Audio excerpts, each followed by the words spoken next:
Today's show is all about the hospital heroes who do all they can to save the lives of dogs in need of urgent medical care. So we're almost there. Coming up, They're bleeding, I know that much. there's a race to rescue a husky badly injured in a fight. It's touch and go at the moment. I mean, the fact he's deteriorating is not a good sign. Ziggy the Staffy thanks the vet team who saved his life. We were the first faces he saw after what had happened to him, so we seem to have got a bit of a bond. And we tell little Molly's incredible story. I'm not going to be able to put my scope in there without causing her to scream and throw her head around. Every year, the RSPCA's cruelty hotline takes well over 1 million calls. Good afternoon, RSPCA. How can I help? And it's from the National Control Centre in South Yorkshire that the inspectors are sent cases to investigate all over England and Wales. In 2014, Inspector Annie Simmons was called to assist a colleague at an address in North London. She's received a call saying that 3 dogs have been heard fighting. We believe them to be 2 huskies and a bull breed.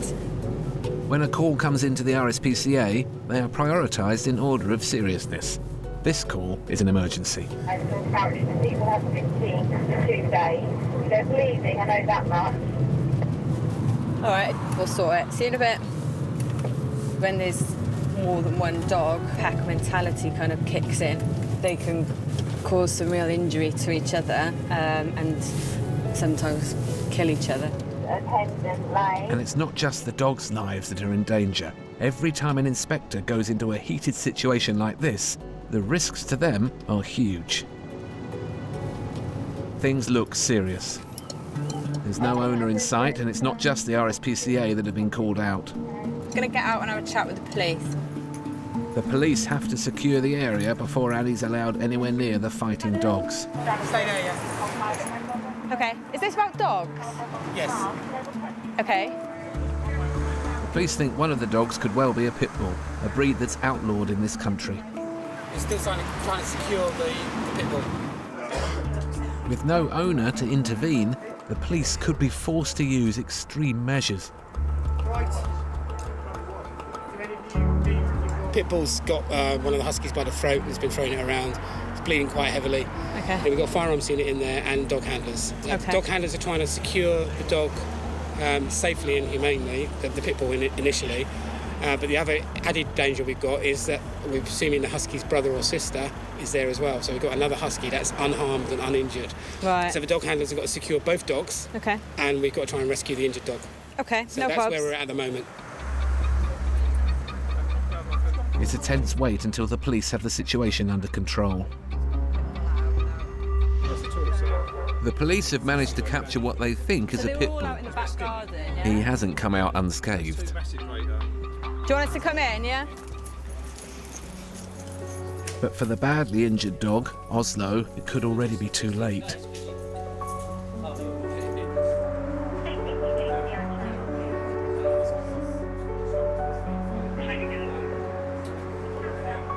He's covered in blood, and with such thick fur, it's difficult to tell quite how bad the injuries are.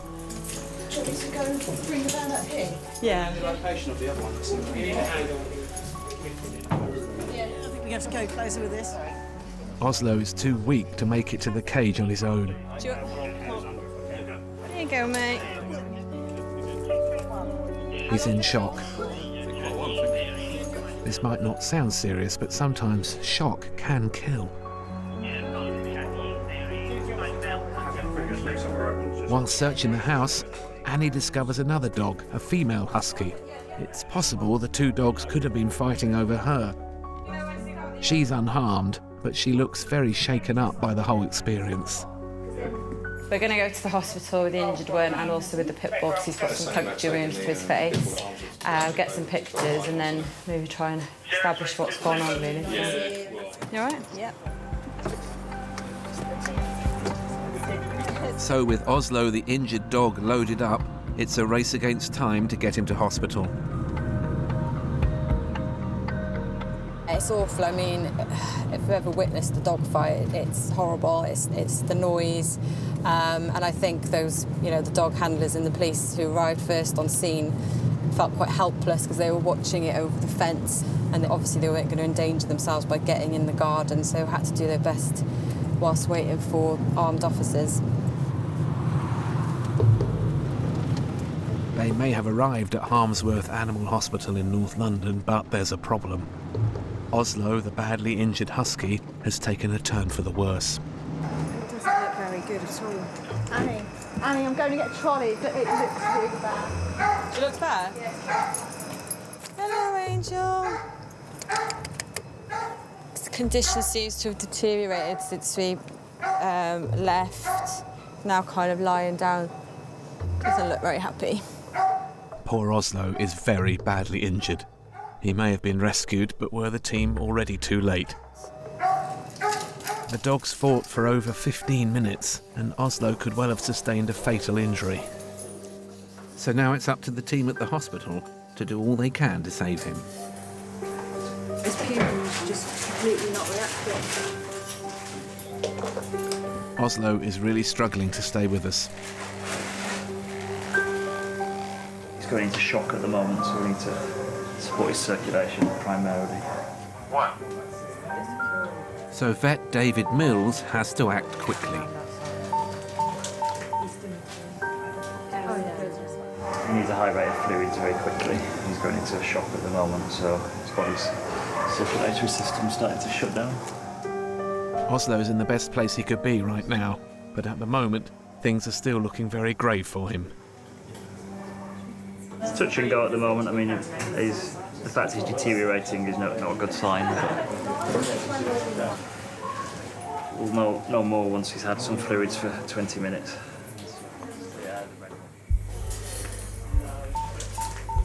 They can suffer problems with organ damage due to not enough blood flow. There's different types of shock in dogs, but the main one I'm worried about in this guy is whether he's losing any blood anywhere. So we're just going to scan his abdomen now just to make sure there's no blood loss there. Oslo still isn't perking up. This could be a sign that his injuries aren't just skin deep.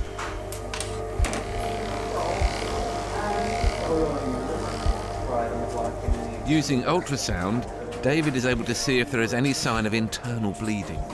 The problem is with dogs like this, they have quite thick fur, so there can be little cuts in it all over the place which you can't see. Things already look bleak for Oslo. More injuries could spell tragedy. It is quite early on, so sometimes if they're very small pockets, then it wouldn't necessarily show at this stage, but just making sure there's no catastrophic bleeds. And what we'll also do is a quick x-ray of the chest as well. Until Oslo shows any signs of improvement, he will have to be monitored constantly. Now he needs to give Oslo an x-ray. Seeing here is the dog's head is up at this end, and then the heart is in the middle. We're looking at the lungs around here, which look normal at this stage. With the way that we've taken the x-ray, we also get a shot of the abdomen as well, and so we can see that there's no fluid collected in the abdomen either, which we saw on the ultrasound anyway, but it's nice just to have confirmation as well in the x-ray. Because the dog's only been here for sort of half an hour, so things can develop and these situations can change quickly, so we may need a repeat x-ray later on if things don't settle down as we'd like. For now, Oslo is stable, but at any moment he could take a turn for the worse. Whilst he's nice and settled, and we're happy that he's got fluids and he's got some morphine in his system, so he's quite sleepy now. We're just doing a secondary assessment now of his wounds. But his injuries are extensive and severe, and with vital organs just centimetres beneath the surface of the skin, bites can sometimes kill. The main pad on his back right leg has become detached. I think it's been bitten through, so he's sustained quite a lot of damage to that, which we'll probably need to take it off, which shouldn't be too much of a problem. But it's very sore. The pads are very sensitive in dogs, so it'd be very stingy indeed to have that. And the other dog has managed to bite right into the front of his paw too. Whilst David looks at each injury, the evidence is documented. So if it's found the owners are at fault, they can be prosecuted. Can you just put photo 1 right hind, otherwise I'm going to get my legs mixed up when we do these. Left hind. It's me eye, David. These wounds will take a long time to heal, but David is doing everything he can to make Oslo as comfortable as possible. He's on some pain relief within his drip bag now, which will keep him comfortable overnight. And yeah, that looks good for him. Mostly it looks like puncture wounds. A couple of deep wounds on his back feet, which are soft tissue wounds, so they should heal fine. And the plan for him would be to keep him stable overnight and then sedate him tomorrow to flush out his wounds and assess the damage. But if that's all he's left with after that sort of attack, then he's done very, very well. So whilst Oslo is left to recover from his ordeal, now the team need to investigate why the owner left 3 dogs alone to fight in the first place. What we're looking at is whether he took reasonable steps to protect those animals from pain, injury. Just because at the end of the day, something serious has happened. A dog could have died. We're just lucky that the police responded when they did.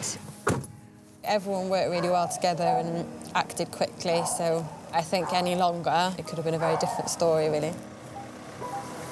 We'll be checking in on Oslo's progress later in the show.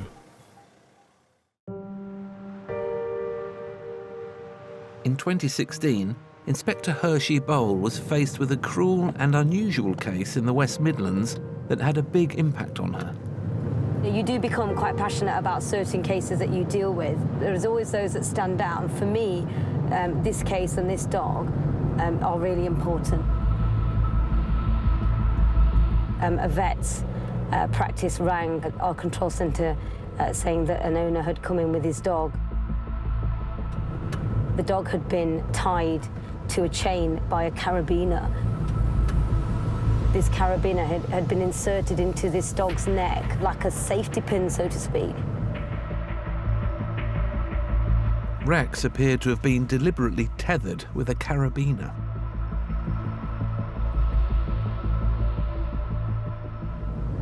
Rex was 6 months old at the time. He was very frightened. You know, it was a horrific injury. Every time the dog moved, the carabiner would swivel around. So every single movement that dog made would have been painful.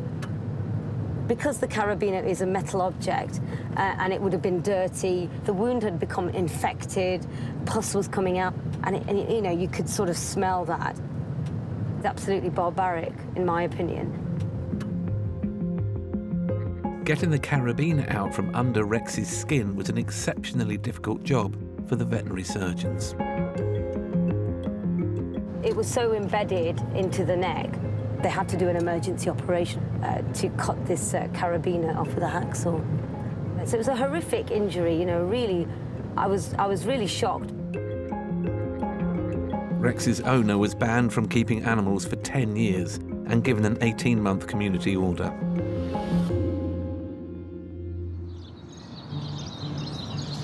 After receiving the right care and attention, young Rex bounced back to health.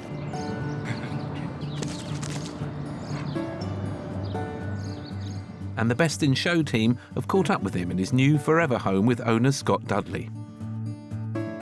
And he's grown, just a little bit. Well, we've had Rex now for nearly 2 years.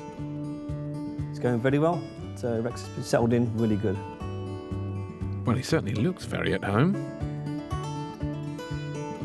As soon as we seen him, knew what he'd been through, we said that's one for us. And from that day, every time we went back up there again to meet him, he's the first one to us amongst all the dogs. We took him and never looked back. It was love at first sight. Very, very happy, wasn't you? Come on in, Rex. In, come on, in. 4. There is no lasting damage from the cruel method of tethering he suffered as a puppy. The surgeon's done a brilliant job on Rex. If you'd have seen him to start off with, he was in that much pain and discomfort, and now you wouldn't even know that he's had anything through his neck at all. It's completely healed up. He's healed up both mentally and physically. The surgeon's been absolutely wonderful. a very affectionate dog, always wants to play. Rex loves playing with the rope. He loves running in the garden, running in the park. That's a good boy. If he goes out for a walk, he'll pull you back. He knows exactly where the house is. Doesn't matter where you go, he'll pull you back straight to the house. He wants to get back onto a settee. Clearly very happy with his life of leisure, Rex now has the loving home he deserves. The bond between Rex and us now is absolutely brilliant. You know, it's just part of the family, you know. As soon as you come back, he's there waiting for you. He's a brilliant companion. You know, you couldn't be without him, wouldn't be without him.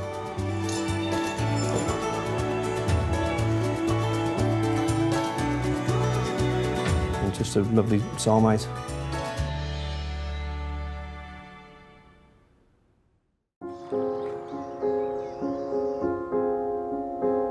Another case Inspector Hershey Bowl received in 2016 was a report from a member of the public that was to test the skills of the surgeons.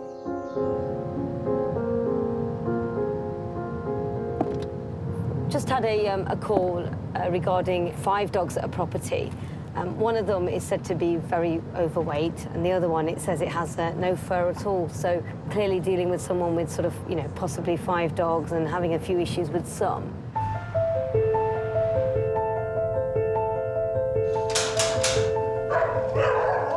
Hello, darling. From the RSPCA. I've had a call about, apparently there's 5 dogs here, and there's a couple that somebody's rang us about, saying one's very overweight and the other one has a problem with its fur. The owner tells Hershey that the dog is going to the vet's next week, but she lets her come in. Is that okay? Are they friendly? Inside, 4 of the dogs aren't a major cause for concern. That one's fine. That one's fine. But when she sees White Terrier Molly, Hershey knows there's a big problem. OK, this is the dog I am concerned about, to be honest with you. Her fur loss is quite extensive. The owner says she took Molly to the vets and the skin has only recently got worse, but Hershey is dubious. Because of the condition that she's in, I don't believe that's only happened in the last couple of days. I'm going to caution you. She's got a very severe skin problem. And I'm not doing my job if I don't take her to a vet's right now. I know you're really upset and I know this is really, really difficult, but that dog is in a really poor condition now. The owner doesn't want to sign Molly over, but agrees that Hershey can take her to a vet.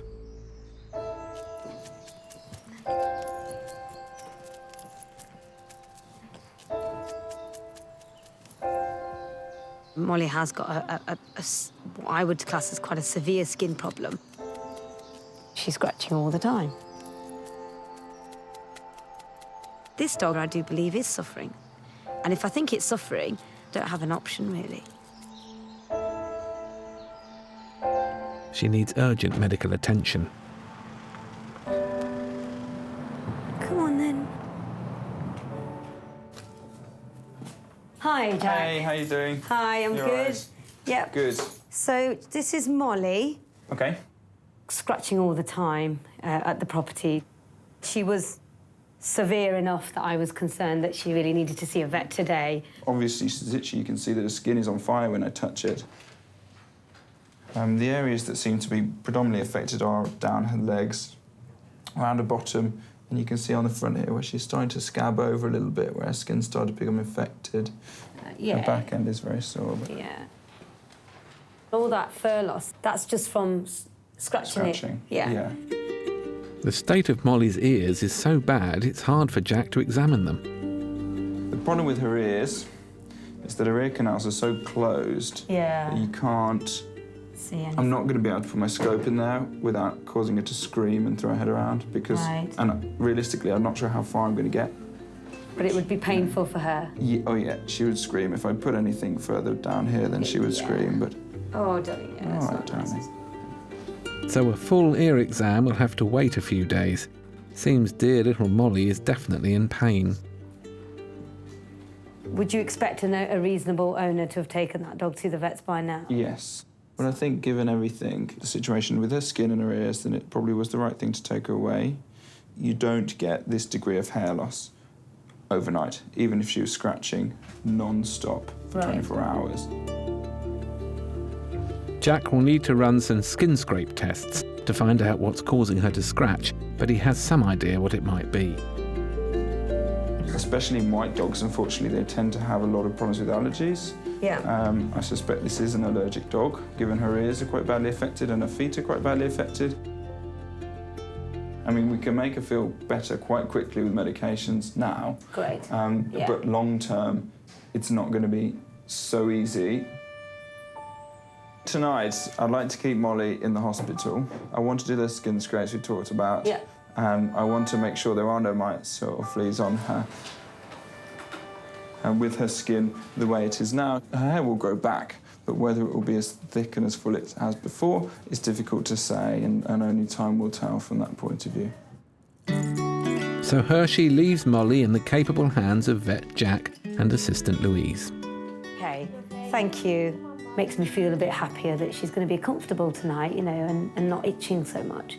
They can make her quite comfortable quite quickly. You know, we're just giving her some medication and that's all that she needs, really. In the meantime, Hershey will be following up with the owner. I'll speak to the owner now, today, let her know what's happened, that the vet has said that the dog is suffering, and then I'll look to interview her next week, and then we'll see where we go from there. The most important thing is, at this stage, that Molly is comfortable and she's getting the treatment that she needs.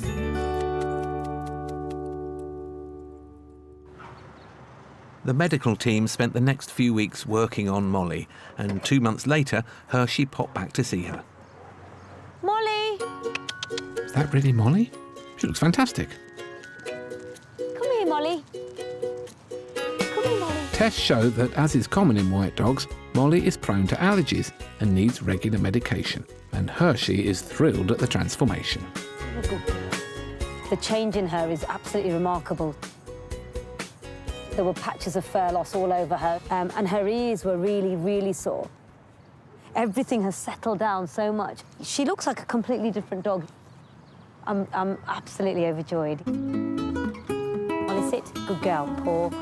Oh, good girl. Molly's constant itching is a thing of the past. All she was focused on before was scratching. You know, now there's other things on her mind, like food, really, and rolling around in the sun. Does that feel good? Oh. I'm actually really shocked. The change in her has been absolutely dramatic. Medication's working brilliantly, and that's a real relief. It's just worked wonders. Molly's owner has now signed her over and received an RSPCA formal caution. She's such a little superstar.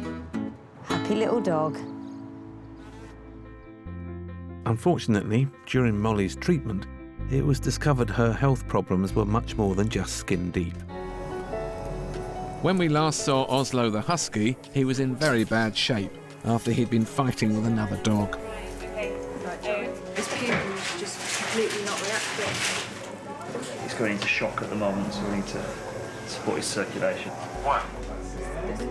Oslo's life was hanging in the balance. The fact he's deteriorating is not a good sign. But the team's dogged determination paid off, and Oslo's made an incredible recovery. I'm glad you're okay, old pal. Oslo's previous owners were ordered to pay fines and costs. He's found a new, loving home with dog rescuer Jane Wichillo and husband Peter. So it's been a great addition to the family. We were after a German Shepherd. Never even thought of a husky at all. But he was just there and feeling sorry for himself, just wanted a fuss and someone to take him home. So that was it. We were hooked. I think it's the eyes. He's gentle, he's good with the young kids and he's part of the family. Today, this family man's in for a real treat, because Jane and her husband Peter have brought him along to a celebration of all things husky. Let's go, let's go, let's go! It's a husky fest. Come on. Quite literally, that's what it's actually called. Good dogs, all the way. And Oslo's been entered into one of the many competitions. Best rescue dog.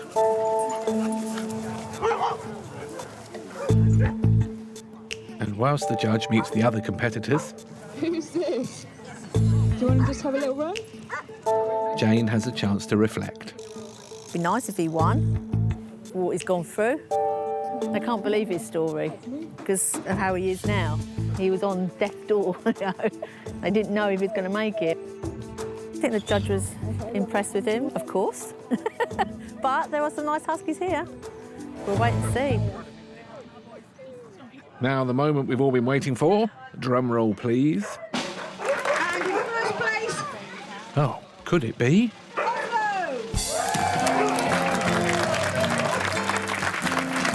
Hold on.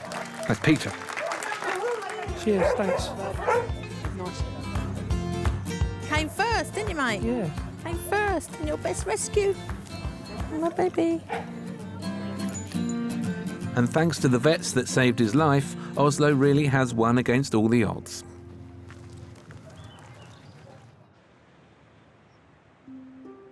In October 2014, another horrific case hit the headlines. Some of the images you are about to see are disturbing.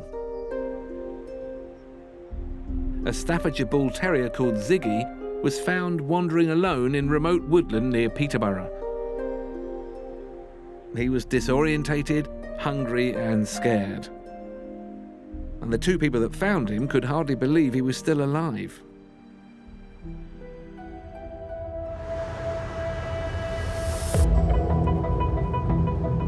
They stopped thinking he was just a stray dog on the road until, to their horror, they discovered a crossbow bolt through his head.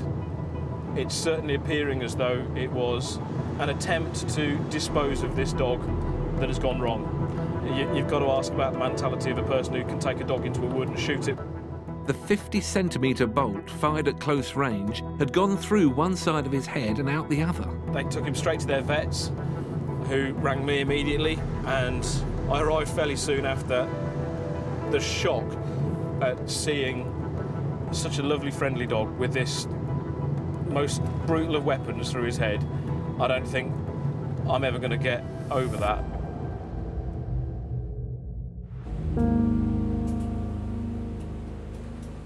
Ziggy might have seemed happy to see people, but with a brutal injury so close to his brain, no one knew what damage had been caused. Even just removing it could have killed him. We all held our breath for a collective minute. The vet was gently teasing this arrow out. They'd taken x-rays, they'd taken every precaution imaginable, but at the end of the day they've got a crossbow bolt through a dog's head, and you don't really know what it's going to do. Incredibly, the operation to remove it was a complete success.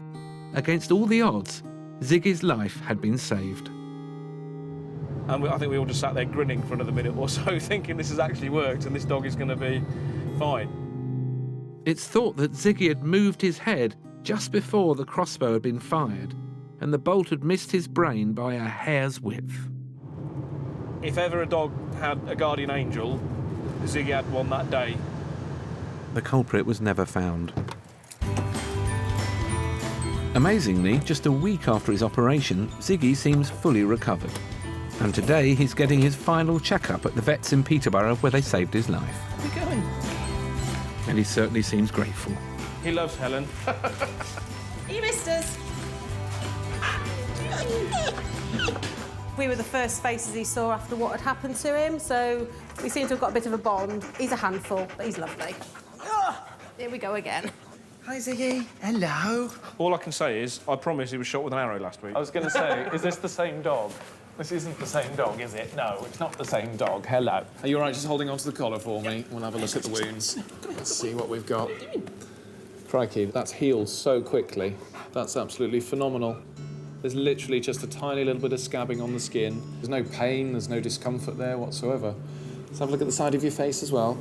I mean, that looks less than a little scratch you get while running around in the park.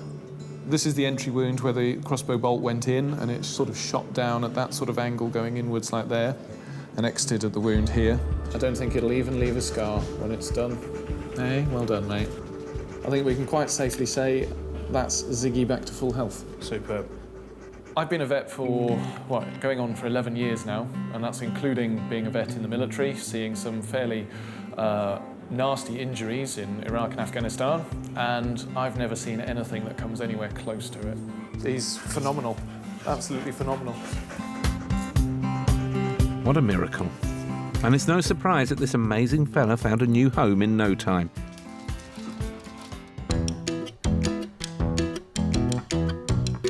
He's now settling in with his new owners, Dominic O'Hare and Anna Burton-Wood. I think one thing that really stuck out to me, the fact that when he was found, his tail was wagging, even though he had obviously the bolt hanging out of his head. And even after all of that trauma, he still was being affectionate to two complete strangers. So I knew straight away that he was an affectionate dog, and he was a real people's dog. And on his usual walk, there's a little surprise for Ziggy. Justin's paying him a visit to see how he's settling in with his new family. How you doing, Dominic? All right? Justin. You all right? Oh, he's looking great. He's looking dirty. Yeah, he likes a good roll in the mud. Has he had any issues with you?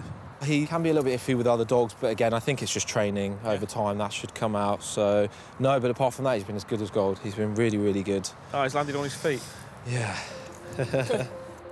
And Justin couldn't be happy with how things have turned out. I've got to say, Ziggy's looking absolutely fantastic. His behaviour is almost impeccable. I would have thought any dog going through that kind of trauma, being dragged out into the middle of nowhere and shot and dumped, you're expecting some sort of distrust of people, but as you can see, he's brilliant with everybody.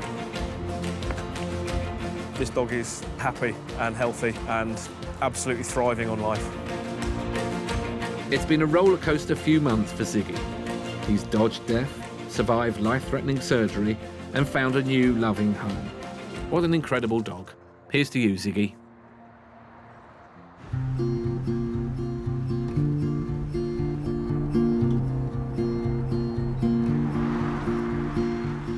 Earlier on, we met Molly, an itchy terrier, rescued by Inspector Hershey Bowl. Molly has got what I would class as quite a severe skin problem. Come here, darling. She's scratching all the time. Vet Jack discovered the cause of her irritation.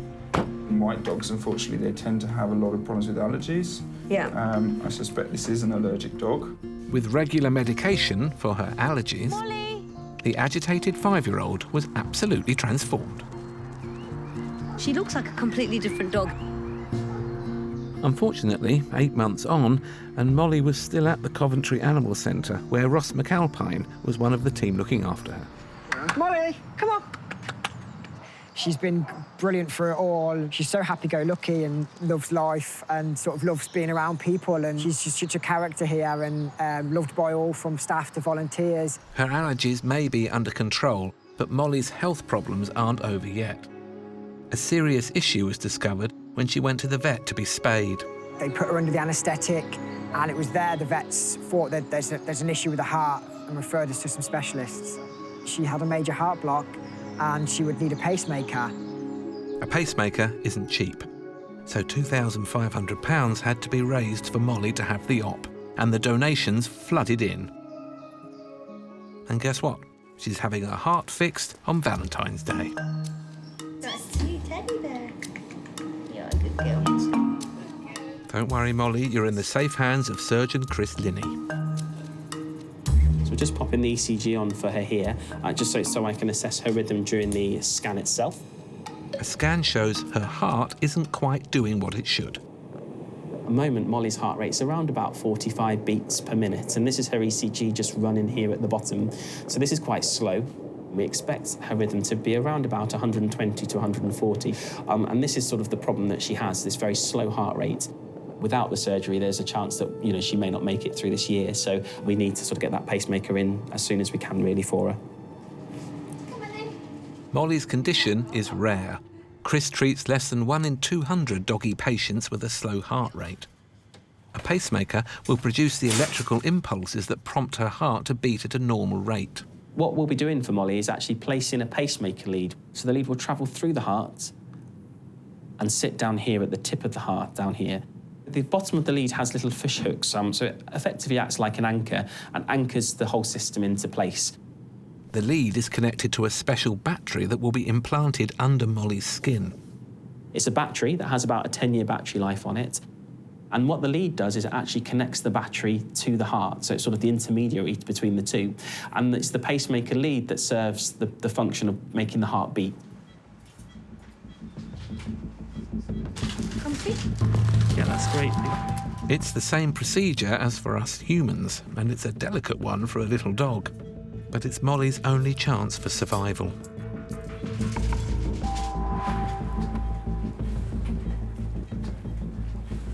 So we're just making a little incision over her neck through the jugular vein, and this is where the pacemaker lead will go through into the heart. So it sort of takes a little bit of a long route to get there, but it's sort of the safest way to get to it.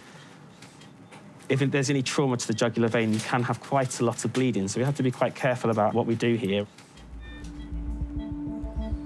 So we're almost there. What we'll do with this now is we'll get it ready for us to put our pacemaker lead down here. Thank you.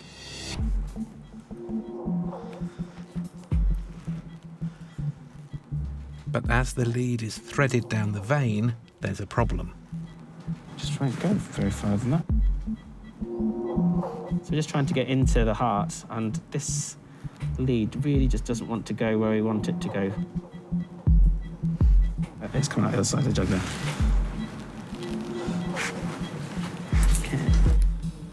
I've got a little hole problem. Okay. It's going straight through. Perforated, okay. Going through one in, one and out the other at the moment. There's something slightly different about Molly's anatomy on this side, which is a complication that we rarely see. But we're going to go for the other side now for Molly. So we're actually going to turn her over and actually restart the procedure with her on her other side, so we can get access to the other side of her jugular.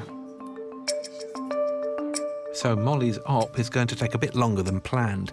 Chris needs to close her up on this side before he can start on the other. So we always have a backup plan. But if he has the same problem, it could mean a more drastic procedure.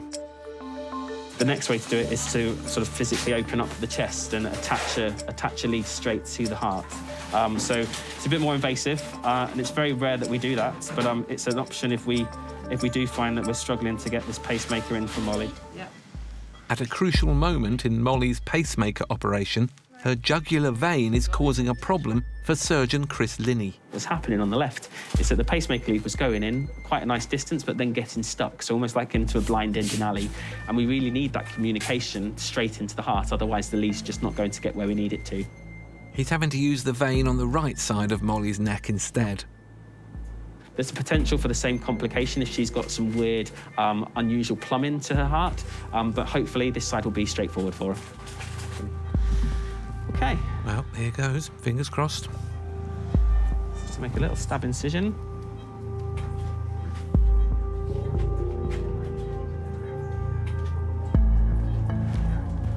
So we're just about to put the lead in.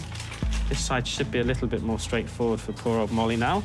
So this is the lead going in to the heart. The lead's going where we want it to go. Just about okay. So I'm just about to sort of just make sure the lead's in the right place, and we're going to test the lead properly. That's fine. Just going to put some tension on there for her. Perfect. Phew, that was tense. The lead is finally in, but is it working? Okay, yeah, let's do it there. So if you're ready to go on, Katie, in a second. Jodie, if you're ready to go off. Off. And on. It's the moment of truth. She's just settled into that new rhythm there now. So we're happy. Perfect. And this is where this lead is going to stay. That's it. That's great. Perfect. Thankfully, Molly's life-saving op is back on track. Got the pacemaker lead in the heart. We're now going to attach it to the battery. The 10-year battery is implanted just under the skin of Molly's neck. Almost done now. So we're just about to start closing up the skin for her. It would have been very nice if her anatomy had been straightforward, but you can't have everything. Molly's op looks like a success, but an X-ray will give the team confirmation. Okay, fine. That's great. If we can get all behind the LED screen. And what we can see is the pacemaker battery just sat up here on her neck. And then this is the pacemaker lead that's just running through into her heart. She's got a lovely, regular heartbeat that's at about 60 to 80 beats a minute at the moment, so much faster than it was before. And this is going to make such a big difference for Molly, so I'm really pleased with this, really great. So Molly's broken heart has been mended, but she'll need to spend a couple of nights in the hospital to make sure the pacemaker continues to do its vital work. Come on, Molly. What a way to spend Valentine's Day, hey Molly?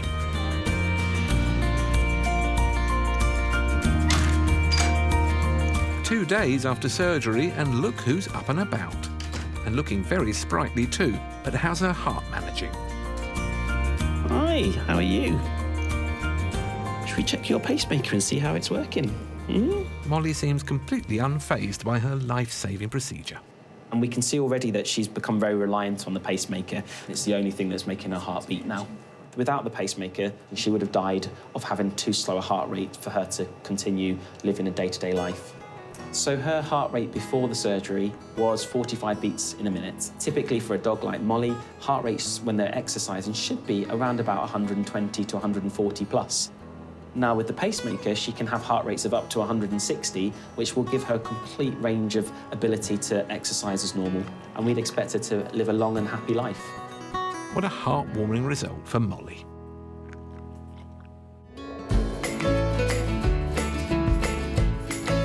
And there was another heartwarming result for Molly. Her foster carer, Amanda Hull, fell in love with her, and she now lives with her in her forever home.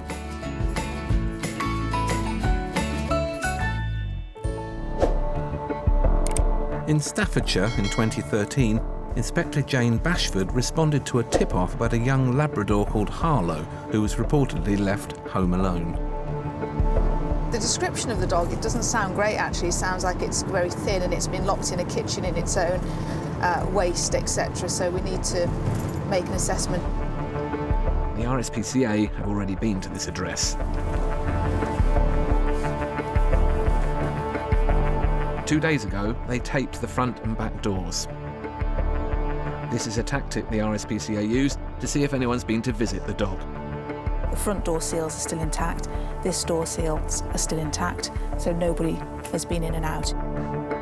So Harlow could have been trapped without food or water for over 48 hours. Can't see the dog. But through the kitchen window, Jane can make out a very sorry-looking sight. Oh, flipping heck. That's a skinny dog. Literally, you can see his shoulders, and then it goes down. You can really see a pinched point as it goes down. That dog's got to come out of here today now. The RSPCA have no powers of entry, so Jane has to call the police to get in. I've just spoken with a veterinary surgeon on the phone, and they share my view that this dog's got to come out of here today. And with a dog that could be slowly starving to death, there's no time to waste. Hello, please. Oh my goodness me. Once inside, what Jane finds is shocking. Hello, sweetheart. What's your name? You've got a collar on. Harlow. Harlow! Is that your... That's a nice name, Harlow. Despite being neglected and starved, Harlow is over the moon to finally see a friendly face. What a beautiful dog. Look at the state of it. Look how thin it is. You can feel every single vertebrae, every single rib. Don't know what to say, really. What do you say to something like that? It's a legal requirement for dog owners to provide a clean and dry rest area. For poor Harlow, this couldn't be further from the truth.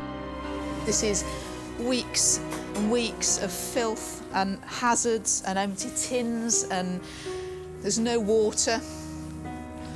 In situations like this, Jane needs to gather as much evidence as possible so she can build a case against the owner. This curtain here on the floor that is absolutely sodden in urine was obviously, supposedly, the bed for this dog. There's piles of dog faeces and excrement down here that have gone mouldy. It's that old. It's just now become one huge toilet for him. But at least for Harlow, now this nightmare is over. The RSPCA have seized Harlow, and if no one comes forward for him within 14 days, they'll take over ownership. There we go. But for now, there are more pressing concerns. Dangerously underweight, Harlow needs urgent medical attention. Oh, well done. Hopefully Jane isn't already too late.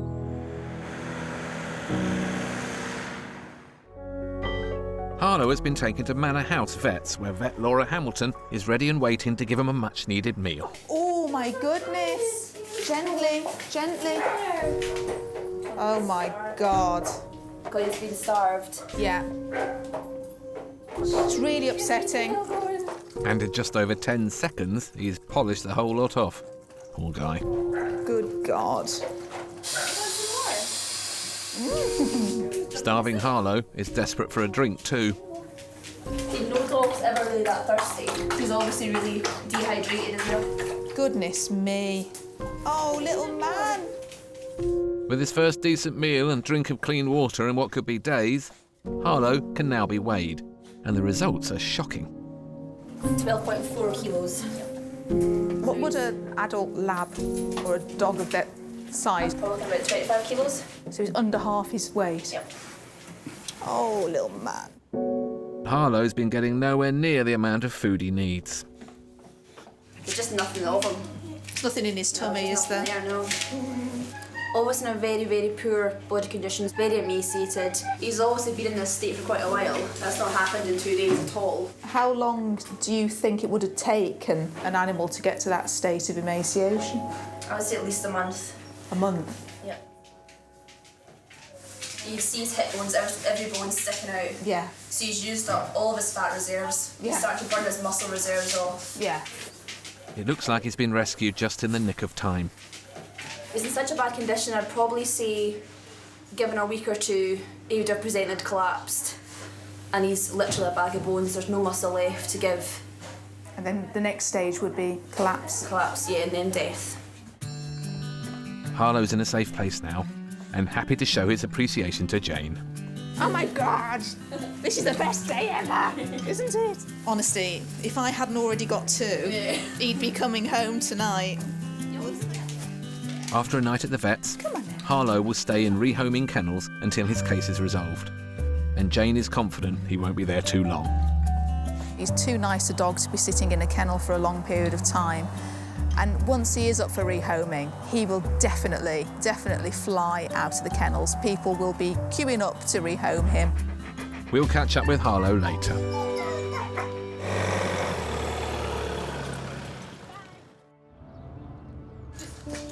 Unfortunately, the RSPCA has to rescue dogs from unimaginable cruelty. And this little lady, Florence, a 14-year-old poodle cross, perhaps has one of the most shocking stories. In July 2013, she was found by Inspector Tony Woodley.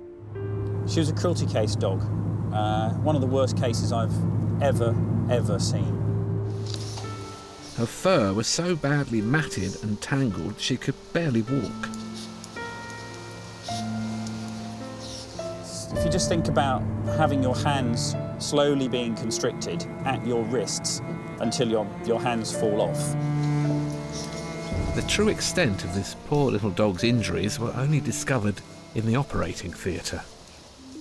As the veterinary surgeon was shaving away her incredibly matted coat, they made a devastating discovery.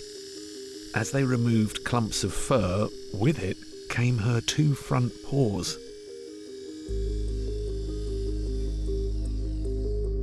This happened because the fur had tightened so much that the blood supply had simply been cut off.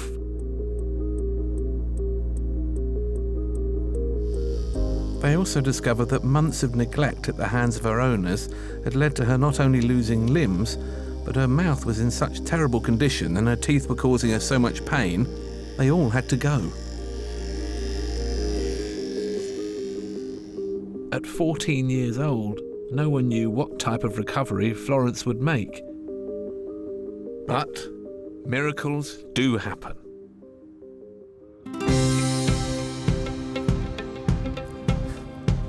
And Karen Branner, her new owner, can't get enough of her. The best thing ever was seeing her run for the first time. It was just heartwarming, it really was. I never ever expected her to be able to do that. It just made me feel so happy that despite her terrible injuries and her appalling life, that she could pull herself through it and live like a normal dog. After Karen heard Florence's tragic story, she knew she could give her the love she deserved. When we saw her, we went to the vets. I was like, please, can I have her? I must take her home. I said, can I go to the top of the waiting list? And in fact, there wasn't a waiting list, there was just me. I have to give her quite soft food. And even though Florence has no teeth, she has not lost her appetite. That looks good. She eats everything you give her. She does really well without any teeth. Karen and this pampered pooch go everywhere together. Whoa! So I fashioned this sling from just an old scarf, but I have got a range of scarves for different looks: spring, summer, winter, fashion. And it's not unusual to see Florence at work too. And today, on a break from his usual duty, Tony wants to catch up with a dog dear to his heart. It's great to see her skipping around and coping so well. When you're out and about with her, you wouldn't know that she's lost her front paws. She does remarkably well, bearing in mind she's got no front feet. Obviously, she's got a sort of a slant, hasn't she? Yeah, she's got she goes a down. higher back end. You do get connected to them, you do get attached to these dogs. And when you see a dog that's been in such adversity and was in such a poor condition, I do get a bit emotionally attached. And she's an amazing little character. She's in great hands. Thankfully, Florence's previous life with her neglectful owners is a distant memory. They were prosecuted and banned from owning any animal for 5 years. Karen's changed Florence's life for good.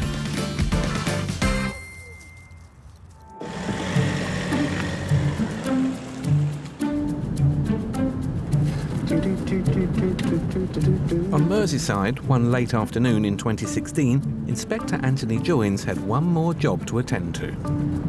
We're just responding to a complaint that I've had come in about. It was mentioned to 2 dogs that I've got really bad skin. A lot of the issues with fur loss and red raw skin is self-harm. It's the dogs. You know, they don't like having parasites on them. It's not acceptable at all because it's so obvious and it's so easily treated and so easily avoidable.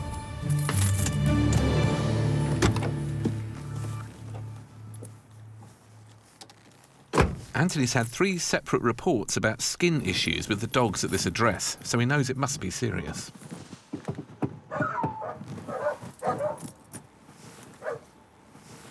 Hello?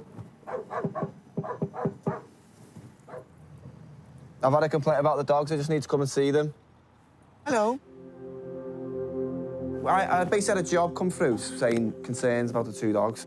You know, you walk into a situation where these dogs are red raw, the fur's gone, there's pus, and the smell from some of these skin conditions is awful, really distinctive smell, and I don't know how you could live in that. It just amazes me. We have got a problem with the condition of them. They're suffering, aren't they, from quite a bad skin complaint? Stinks. It's like, it's like secondary infection on the skin. The owner admits that one of the dogs has been ill for a few weeks, but says that she's been treating them.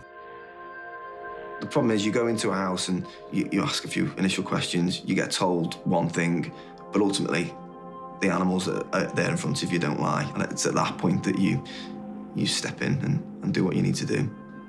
Allow me to take them to the vet. And if the vet gives me an opinion that they cause suffering, right, then they'll go to one of our centres, right? And then I will come back and do an interview with you and your partner. The owner is reluctant to sign the dogs over. They need urgent care, don't they? But agrees to Anthony's terms. Come on, come on, come on, beautiful girl.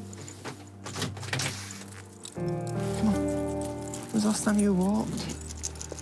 It's nearly dark by the time the first dog is out, 12-year-old Custard. All right. All right. Just calm down, calm down, calm down. Calm down. Calm down. She's just scared, isn't she? Tail tucked right between her legs. She's obviously got extensive fur loss. She's an old collie cross type. She just literally nibbled herself. Red raw right in front of me. There, look, you can see that. There. It's whatever it is really, really itchy. Causing her quite a lot of discomfort, so. Come here, girl. Come here. Please don't bite me. Please don't bite me. Oh, there you go. Don't be too stressed. I know. Look, it's dark in there, it's nice. It's very stressed, bless them. Come on, Tippy, walkies. Come on, girl. Come on, girl. The second dog is 13-year-old Tippy. Her coat is in an even worse state. Come on. Come on. Come on, girl. Come on, Tippy. Come on, Tippy. Let's go. Let's go. Let's go. Extensive fur loss again, but really crusty back end. Extensively long claws. Tippy. Come on, Tippy. Come on, girl. Come on, girl. Come on, girl. You're stressed. Quite a distressed owner, but quite unacceptable what I found in there as well, what we saw. They've both got extensive fur loss. She says she's got no money, she's been evicted. But ultimately, you know, you have animals, it's your responsibility to get them looked after. And she's obviously failed these two quite badly. Anthony's hoping that vet Holly Jones can fit 2 more dogs into her busy schedule. Hello? Hello. Hiya. Are you coming back here? Can you hear that noise? Yeah. Yeah. Once they're under the lights at the surgery, we'll find out just how serious their skin infections are. Vet Holly Jones has made time to see the dogs, and first to be checked over is Custard. Hello. This is Custard. Hello, darling. Hi. One of the 2 that I've just removed, so I had a quick look at her in the house. It was a bit chaotic, but I couldn't notice any. She's obviously got quite severe skin issue. You've got pooey feet. I didn't notice any fleas or flea dirt, so I was suspecting it might be something more mighty. No, there's no flea dirt there, that's for sure. OK, should we get some scrapes from you? Mites are the most obvious culprits for Custard's skin condition. Let's pop her up then.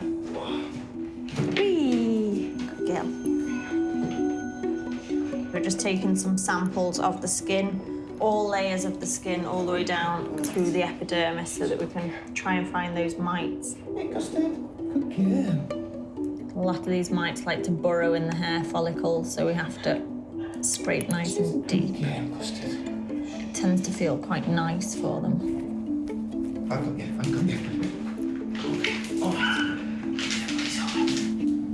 Holly takes 2 skin samples. Sadly, there are plenty of irritated areas to choose from. You can see where she's been itching over there, can't you, as well?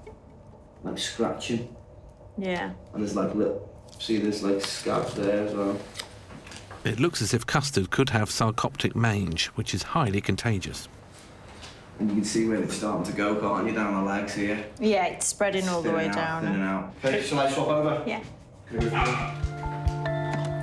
Custard must be so sore and itchy, but things are even more extreme for her pal Tippy. Her skin is much worse because she's got this yellow discoloration over the top of it. Does that suggest a more chronic? Nature of it, yeah. When they get damaged skin, either bacteria or yeast will overgrow as a result of the skin being traumatised. It's quite visible to anyone that this dog has a skin condition, so they can't say they didn't know. Obvious, could it? I know. You can see the way it's all thickened. You can see the yellow discoloration. She needs Malaseb baths for that skin and, again, the mite treatment. So both dogs were suffering from quite a severe skin condition, which is most likely due to mites. So we've taken some skin scrapes from both of them so we can have a look and see if we can identify those mites. As well as medicated baths, they'll need a quick-working tablet to kill the mites. Tippy will also be given a course of steroids and antibiotics. It's certainly going to take about 6 weeks for their coats to look better and for the new coat to start growing through. So it's going to be a slow process for them. Let's go. In here. In there. In there. Well, it's my job now to get her taken into possession under the Animal Welfare Act, which will be either a police officer or a local authority inspector, and then they can hand them over to us. Because I don't want them going back. For the past 6 weeks, Tippy and Custard have been looked after at the Wirral Animal Centre by animal care assistant Mandy Martin. Ready, go. Good girl. Good girl. Who's been giving them medicated baths for mange. This just helps, along with the steroids they're on, with their skin condition, and as you can see, it's become less inflamed already, and we've actually got the hair growing back. So they get this once a week, and they're both really good. They're the only dogs I know that we've not had to clip up. They just stand there. Good girl. Good girl. Today, their favourite inspector, Anthony, is dropping by to see how their recovery is going. Oh, we got... He's there. He's there. Oh, girls, look at you two. You still got a long way to go, I think. Look much better, though, don't they? Oh, yeah, that skin's settled right down.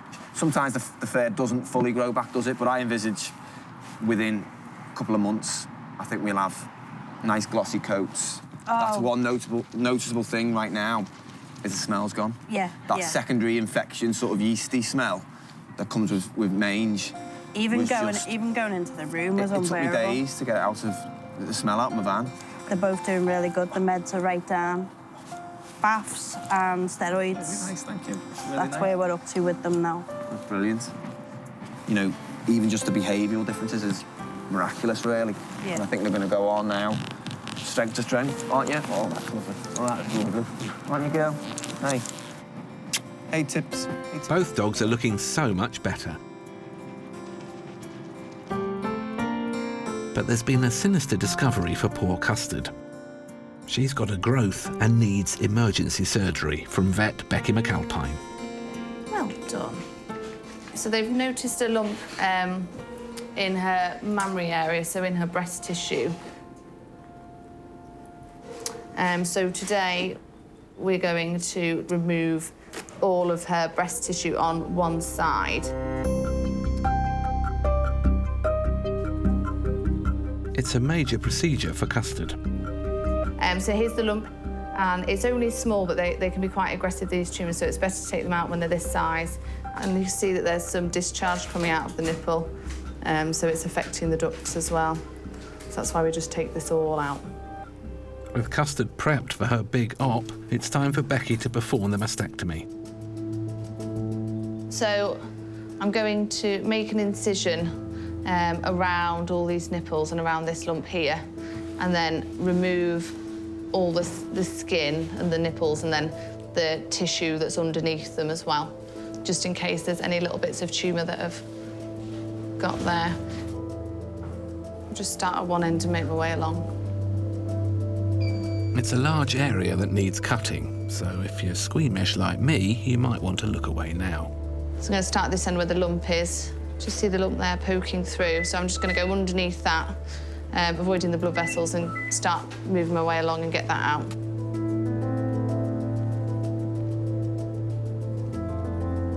OK, so now we just need to get the rest of it off, and we're there. The tumour is out, but there's still work to do. And just like with us, the less time spent under anaesthetic, the better for Custard. So the lump's down at this end, but because we're taking out the whole chain of the breast tissue, so like with a person having a mastectomy, it's the same thing, so you just take all the breast tissue out on that side. So take it all off in one go, as in one strip. With the tissue removed, Custard's now been on the operating table for almost 2 hours, and Becky's ready to stitch her up.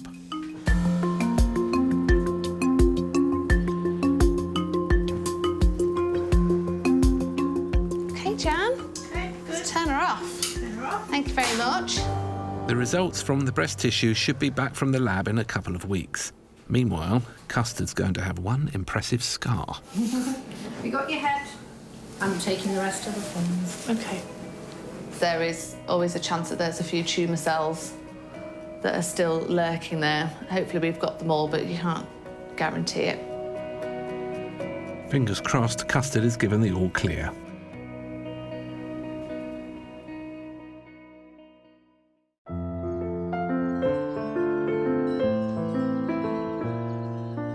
Not long after surgery, animal care assistant Michelle Hayward has some great news about Custard's test results.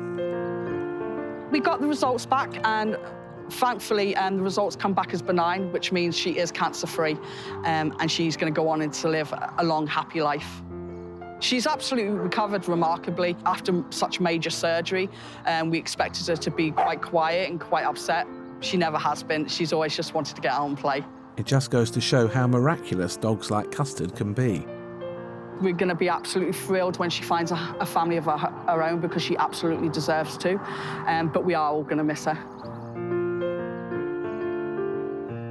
Tippy and Custard's original owners have been banned from keeping dogs for 5 years and given a 12-month community order. They're just brilliant dogs. They've really come out the shell, and they're going to make really good companions for someone.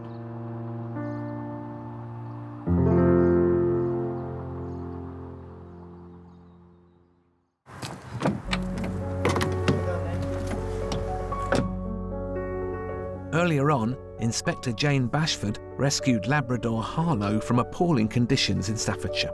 What a beautiful dog. Look at the state of it. Look how thin it is.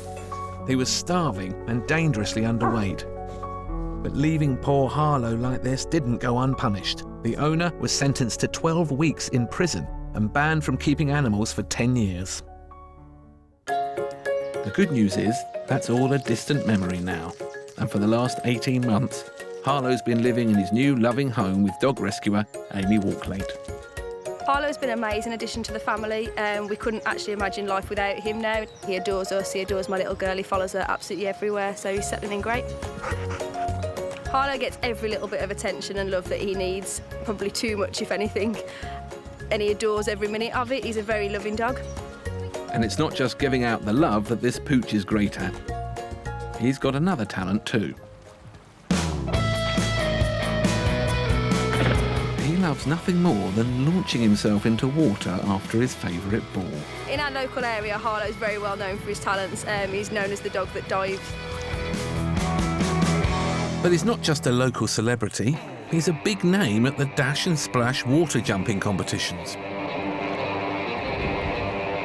It's 40 foot long, it's a beast, and the competition is fierce.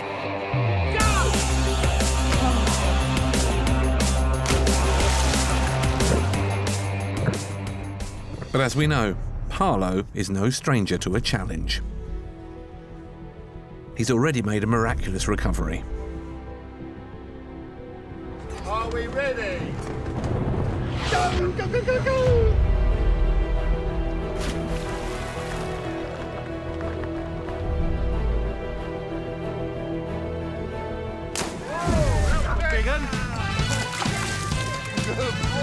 And he wins hearts and medals wherever he goes. Harlow!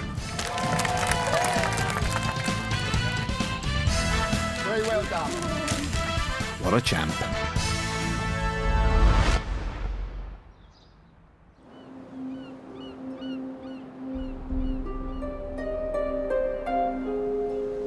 Margate, a seaside town on the eastern tip of Kent, an ancient port, holiday destination, and home of Chunky, the Chihuahua Cross. And his owners, Bonnie and Lisa Fittle. We went to bed, woke up in the morning and went outside to get Chunky like we normally do. He was gone. First of all, we went walking everywhere, didn't we? We rung up places. Just the normal thing that you would do if you lost a dog, was ringing everywhere. We just thought he'd be around here, we went walking, couldn't find him. In fact, Chunky had been stolen and was being tortured by a group of teenagers, reportedly under the influence of drugs. Inspector Caroline Doe was assigned to the case. A member of public had picked up a little dog that we thought was a road traffic collision. The injuries were consistent with the dog being hit by a car and was found dumped. And it came to light that these four youths had got hold of the dog. They'd stolen it from the property of the owners, taken it back to one of the lads' houses, And over a number of hours, they systematically tortured the dog. They ended up breaking its leg, they broke its neck, they set the dog on fire, they beat the dog, and then eventually they dumped the dog. I think once they broke its neck, they thought they'd killed it, possibly. Either way, they just decided that they'd just dump it. Chunky was left for dead in a ditch. It took him a day to crawl out before he was found and taken to a vet. I remember well, it was a Monday morning, and he was in a bad way. It obviously was probably hours or maybe 12 hours or a day after the injuries. I examined him. He was virtually blind, he was paralyzed, and he had very bad burn wounds on his face. We started with x-rays and realized that he had a neck fracture. He had a fracture on his hock. His eyes were burned, so his corneas was damaged, he could not see, and he was in a lot of pain. So when I first saw the dog, he'd already been at the vet's for a couple of days. I think his leg had already been operated on. He was incredibly subdued and lethargic, absolutely depressed. Just, you know, you can tell with an animal, he barely wanted to lift his head. And in fact, the only time that I saw him show any signs of anything positive was when the owners turned up and identified him at the vet's. And finally, there was a little bit of a wag. The 4 teenagers that attacked Chunky pleaded guilty to torturing him. They received a 5-year ban on keeping all animals, a 12-month referral order, and were ordered to pay costs. It's not normal to do anything like that to an animal, is it? It's not normal for Chunky to get treated like that. It's not normal for any animal to be treated like that.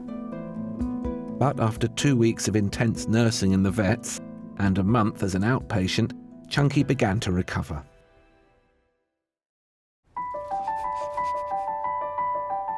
Now back in the loving arms of his family, he's made a remarkable recovery. Ready? Go! His story went viral and there was a global response.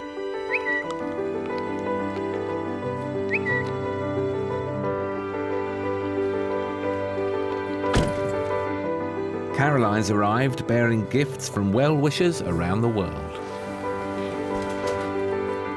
Hiya! How are you? Hello, little guy. We've got some gifts for Chunky that people have very kindly sent across from all over the place after they saw all the stuff online. That one's, I think, come all the way from the States.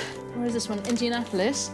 And then all of these as well come from different people around the country that saw what happened to Chunky on the news. And Chunky seems to have found a favourite already. Yeah. It's nice to see him happy. In the bed as well already. He's such a happy little soul, isn't he? Yeah. What's this? What's this? It's amazing to think how far he's come, isn't it? From what he went through, the poor little guy, and now look at you. Quite happy at home, getting spoilt rotten, aren't you, Chunky? You like that? Yeah, it's amazing to think that people can, well, from everywhere, is doing all this just for Chunky. To Chunky and family, I know this doesn't take away the pain, but I wanted to help. Chunky is living proof that good will always conquer evil. I hope he enjoys the treats. Right, you need to look all his way before he eats them all, and then. I'm so sorry this has happened to you, so I hope that the gifts make you better. Love, Holly, AJ from Bradford. Get well soon. Oh.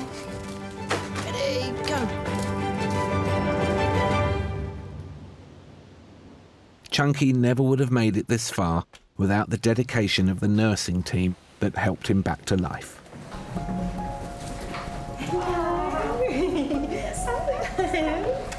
It's amazing he recovered so well, though, isn't it? Yeah, he was always a good boy, wasn't he, for us, even when he was in pain. Bless him. And there's one final person Chunky would like to see, the surgeon who fixed his leg and broken neck. Mommy's coming. Hey, Chunky, my friend. How you doing? Oh, he's fantastic. Lovely. He has made a remarkable recovery. He was in a bad way, but look at this. This is a miracle. Of course you are. Friend for life. Deep bond here. You're special, aren't you? Coming up, She's very, very loyal, very loving. A three-legged wonder.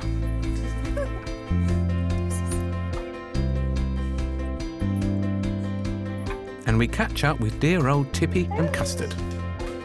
Never ceased to amaze me that a dog that's had the life that she's had in the past can be so affectionate with people.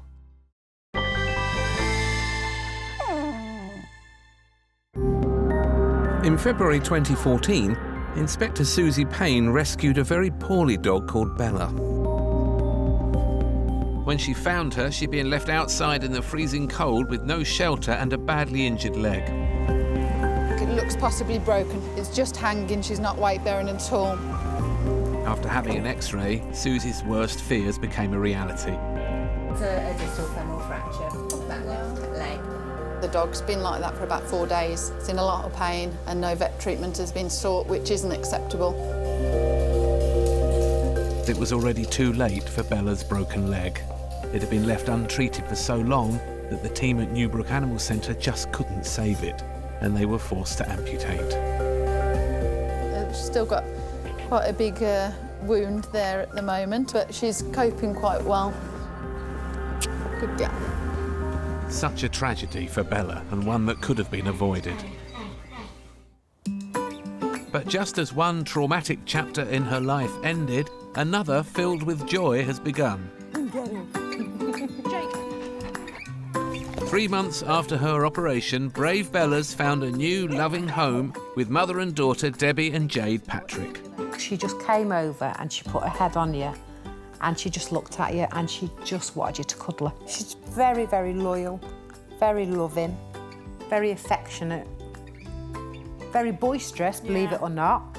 And yet she'll sit here like this for hours with you. And Bella really completes this family jigsaw. They already have another three-legged dog called Rosie.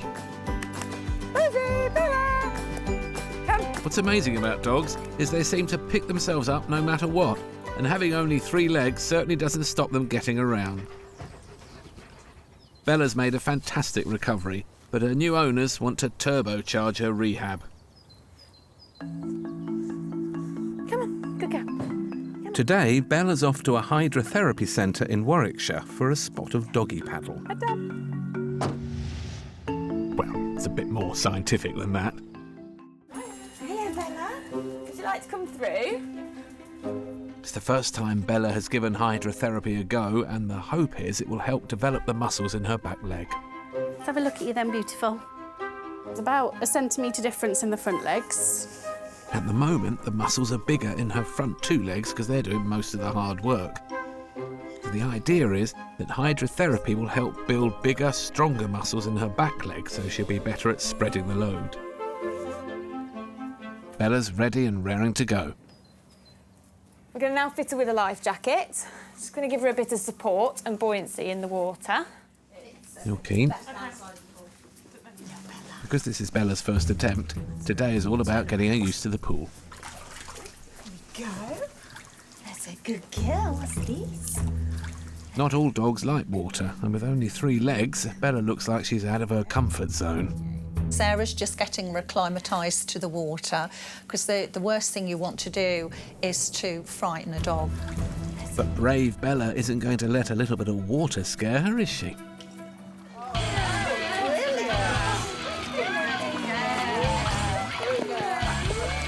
But this is no walk in the park. For a dog, 10 minutes in the pool is the equivalent to an hour's walk. And with only 3 legs rather than 4, Bella is having to work even harder. We're getting really good flexion and extension from her for her first swim. She's really doing well. Good girl. And a rest. Time for a breather. Getting through one session your first time is something. But then, Bella surprises everyone. She wants to go again. What a natural. Come on, Bella. Good girl. We're getting nice, steady movement, so we'll build up really good muscle. Excellent. Her Considering it was her first session, she was very confident and she swam really well. I'm really proud of her today. And her owners, Debbie and Jade, couldn't be more chuffed. We're very proud of her. I'm proud of all my children. So she's one of mine, so that's that. There's some very good news about Tippy and Custard. Having made amazing recoveries, both dogs have been rehomed. Girls, look at you two. Tippy has now found her forever home and lives with new owners Mike and Jane Byrne. And as for Custard, now named Cassie, Best in Show have caught up with her in her forever home in Wales with new owner Arthur Hughes. Good girl. I've had Cassie now for 6.5 months. Her hair's beginning to grow underneath as well as on top now. You're still beautiful anyway, aren't you? Hey? See if we can get her in the bushes again, eh? Never ceased to amaze me that a dog that's had the life that she's had in the past can be so affectionate with people. Relaxed and perfectly at home, Cassie's really letting her talent shine. She's good at eating. She's brilliant at sleeping. I've got a double bed and she takes up 3/4 of it every night. She's like Mary's little lamb. She follows me everywhere. Cassie might not have been with Arthur very long, but she's made a big impression. I can't imagine my life ever without Cassie.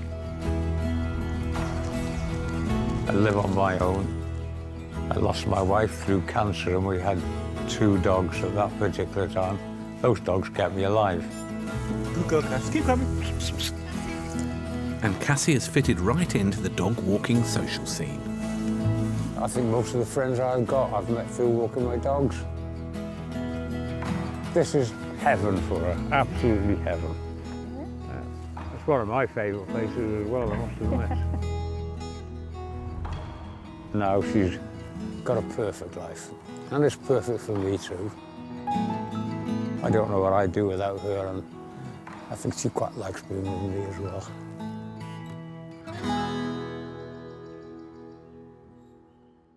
In Coventry in 2015, Inspector Hershey Bowl responded to a complaint about a puppy breeder.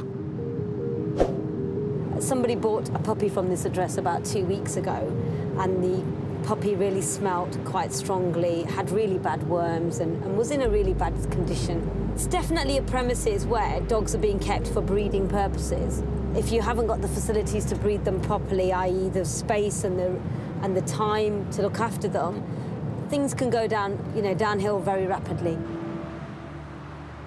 Hershey's never been to the house before, but there is a history of complaints. The first thing she notices is the smell. I mean, I don't know if you can smell it, but while I stand here, I can smell, yeah. When Hershey's shown the dogs out back, she can't believe the state they're in. Those dogs are filthy, absolutely filthy. What I'm going to do is I'm going to take a video of this area of the way they're living, okay? What the camera reveals is distressing. 5 adult German Shepherds. And 5 of their puppies living in a concrete cage surrounded by their own mess. You can't keep them like this. You can't keep them clean. The owner says it's not normally like this, but in amongst the feces, a pile of raw meat. They are eating it. I've just seen one eating it. Hershey is disgusted and most concerned for the young dogs. But look at how you're treating those puppies. Look at them. You shouldn't have them there. None of these dogs can stay here like this. It's not fair.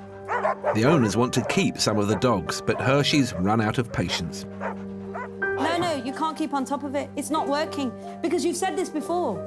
And then you've had more puppies. They're not staying here, they're filthy. It stops now. Reluctantly, the owners agree to sign over 2 of the females and all 5 puppies. I am not doing my job if I walk away from those dogs. The owners don't want the rescue in full view of the street. Are you able to pick up 2? With the puppies safely in the back of the van, Hershey needs to get them straight to the dog wash before they can be put in front of a vet. I can't allow him to just sell these dogs and let them live in filth. It's just not going to happen.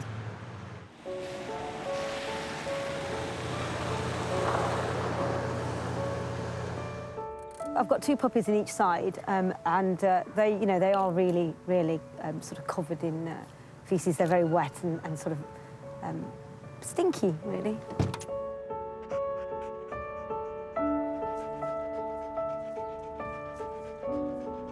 That's supposed to be a white German Shepherd puppy. It isn't white at all. You can see how, it's absolutely filthy. It's actually quite heartbreaking because, the smell is unbelievable. I mean, I've got a really strong stomach, and once I was inside the property in the, where the dogs were in this back bit, which was a concrete floor, it was actually really quite difficult to just stand there. It was getting into the back of the throat. The dog meat that on the floor that was raw was actually just thrown on the floor for the dogs to eat with the feces around it, all covered. But he'd just thrown it. It wasn't even in a bowl, and it's a complete disregard for the welfare of these dogs, and actually just a disrespect for them. Hershey's fuming. This is not a way that a puppy should start its life. It's really frustrating for me. I can't put it into words actually how annoyed I am, because if I did put it into words, I'd have to swear. It's a shocking story. The puppies need medical assessment and cleaning up. Covered in muck, no one knows what state they're really in. It's thought as many as 1,000 puppies of sought-after breeds are smuggled into Britain each week. Once they are here, the puppies are sold on to rogue dealers who hide the dogs' true identities. We've got a piece of paper, pup 8 months old, £100. Organised gangs sell on high-value breeds to maximise profits, and with some puppies costing as much as £2,000, there are millions to be made. But many are unvaccinated and sick and die within days of unsuspecting buyers bringing them home. In 2013, Inspector Cathy Hyde was on the outskirts of Manchester working with the police in a joint operation to smash a suspected puppy trafficking ring. There's a huge amount of money to be made out of breeding and selling puppies. Some come from sort of more locally, which is Wales or Ireland, but it appears more and more that they're coming from Eastern European countries, and there's concerns about their welfare coming that far, and also in terms of what vaccinations they've had prior to being imported. For legal reasons, we weren't allowed in, but after Cathy spends a good hour exploring the house, one thing is clear in her mind. These dogs need to come out. And there's probably about 30 dogs in there, puppies, not ideal environment, too crowded and things like that. So it's a question now of sorting out exactly where they're going. They've got dogs everywhere, dogs about to give birth, lots of puppies, and there's major concerns about the welfare in there as well. It looks as though it's one breed in particular that's being cashed in on, French bulldogs. Cathy's team are on hand to get the dogs assessed and out of there. And as the numbers climb, more of them are showing signs of illness. But there's a few very young ones that Cathy is particularly concerned about. On the surface, they might look okay, but they're all showing signs of a potentially fatal virus. We suspect this litter of puppies got something called parvovirus, which can kill very, very quickly. It affects their digestive system, and they start pooing blood and getting very dehydrated, and these are the signs that we're seeing in these puppies. So priority to get them to the vet, get them rehydrated and get them treated. In total, the team managed to rescue over 40 dogs, 10 of which needed urgent medical attention. As Cathy reaches the vets, 2 little puppies thought to have the killer parvovirus have gone downhill. It's these 2. I mean, we brought them to a very strange environment, and you can hear the other dogs and puppies in the background that are obviously interested, and these 2 aren't at all interested. They're very, very tired, very lethargic. Cathy may have rescued them, but could it be too late to save them? Stay with us to find out.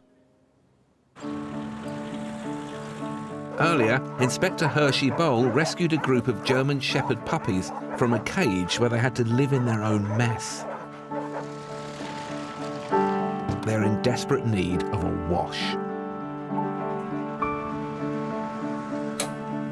You kind of got no chance of not getting dirty now. It might be a bit wormy, so yeah, go for it.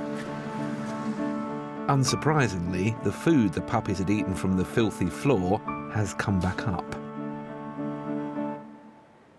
That's what they're sicking up. Look, it's actually raw meat. It's the sign of a sick dog, but first they must be cleaned up before they can get medical attention. Luckily, animal carers Sam Hall and Ross McAlpine know a thing or two about grooming. They've smelt some dirty dogs in their time, but these guys are off the scale. This is one of the worst smells I've had to deal with. It's very, very strong. I've never seen puppies like in this state before. It's quite horrendous, to be honest. The white one, it's completely brown, so we definitely going to need a few washes on these dogs. To transform this ugly duckling, the boys will need plenty of soap, water and elbow grease. Oh God. Actual, like, big chunk of poo that was stuck in his fur under his armpit. Can't have been very comfortable and obviously not hygienic. But that's not the worst of this poor pup's suffering. So that's a big worm as well, actually. That's a worm that would have come out of him. Are you serious? Yeah. Pups should receive treatment to get rid of worms from 6 weeks old. The parasite lives off the nutrients they need to grow and can make them lose weight, feel sick and tired. The puppies will get medicine to get rid of the worms, but right now, the only treatment this white German Shepherd's getting is doggy shampoo. Hopefully this shampoo will do an extra job and help really get the whiteness out on this coat that it should be. It's a nice smell. The shampoo is a nice break from my nostrils. After a few more baths, once he's looking a lot more like a white shepherd, we're hoping that he's tolerated it very well. So hopefully this is the start of things to come. Things will get better for him now. A lot of the brown dirt has come out, but he still will need a few more washes. This white shepherd is going from brunette to platinum blonde. Hello. His brothers and sisters have more traditional German Shepherd colours, but they're still a lot darker than they should be. Looks like the little guy at the front is going to volunteer first. It's all right, mate. Playing around in poo has made this pup truly mucky. See the dirt coming out of the ears. While the kids have a wash, Hershey gets mum Cheetah off to see vet Robert Ingle. This dog's called Cheetah, and she's the mother of the puppies that we've removed today. Imagine feeding from these teats, they're filthy. Yeah. I don't believe she's got milk anymore. I mean, just imagine being one of the puppies having to feed on that teat covered in faeces. It's horrible, just horrible. It was a very difficult situation because, 5 adult dogs and then 5 puppies. Yeah. And you can see how dirty that Cheetah is. She's filthy. She's filthy, yet the puppies are dirtier than her. I mean, there were 5 puppies, and it almost looked like somebody just got a bucket of dog faeces, thrown it on top of the dogs, and then let it dry. And then puppies, obviously, behaviour, jumping over each other. Don't envy you. No. I don't. Cheetah desperately needs a wash too, but she can't get a scrub until she's been past fit. Maybe a small amount of inflammation starting up in her right ear as well, so I'm going to get her some ear drops. Yeah, that's fine. Yeah, Good that's girl. fine. With one last vaccination, the medical check is complete. Didn't feel it. Good girl. Now, just like her pups, she can have a good wash. Good girl. But there's a bit of a queue for the dog spa. The pups are still being showered, and the dirt coming off just 2 of them has blocked the drainage. So it's all got clogged up from the washing the shepherds, basically, and all the dirt. It's just after the second one, it's already sort of jammed the plug, so we're going to have to clear that up. As you can see, the water is just absolutely filthy. Because they're long hair, it gets very sort of jammed in here, so we're just kind of clearing that up, and hopefully that will now drain. With the drains cleared, a month's worth of mess can be massaged out of this one's coat. The puppies are doing fine, but it's going to be a long stay because they're going to need even more intensive cleaning. And while they dry out, it gives Hershey a chance to check in on them. Oh my God, you really are white. I'm just in the process of bathing these are 5 puppies. So these have already been done. I mean, they've only had a bit of a wash.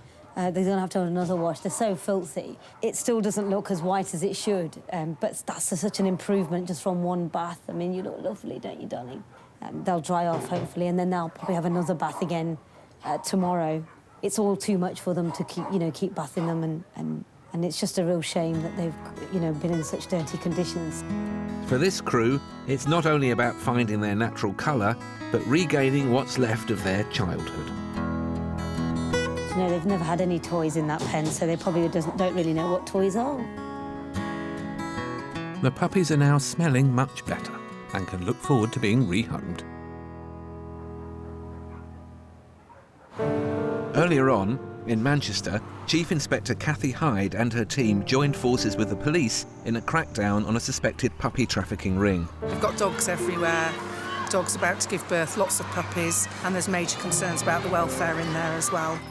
People involved in the black market puppy trade are making millions of pounds at the expense of dogs. And the puppies at this address showed signs that they may not have been receiving the care they deserve. We suspect this litter of puppies got something called parvovirus, which can kill very, very quickly. Puppies aren't as hardy as adult dogs, and if they haven't been vaccinated and are living in poor conditions, common in puppy trafficking cases, viruses spread and the consequences can be dire. So these dogs need urgent medical attention. Basically, we've done some warrants at an address, but we're specifically concerned about these 2 in particular, suspected parvo. Right. So are they just generally, you just notice them lethargic? Very lethargic, very dehydrated, and also they've seen some blood in their faeces as well. And that's not all the vet discovers is wrong with them. That's quite a severe conjunctivitis, that, for a puppy of this age. So that, quite possibly could be viral.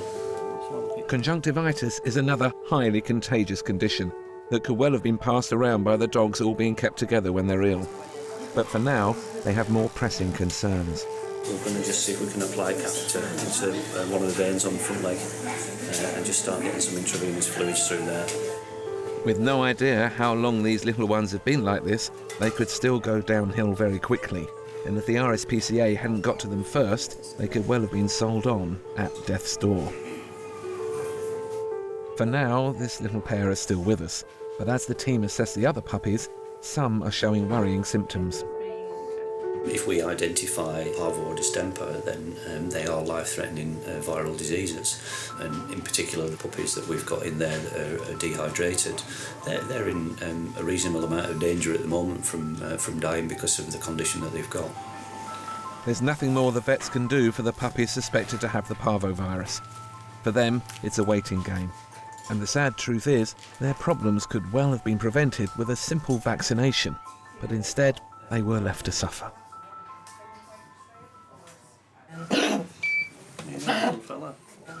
Next to get Sean's attention is one of the older dogs, who has another very contagious condition, kennel cough. That must be so unpleasant, constantly like that. For dogs, kennel cough is a fairly common bacterial infection.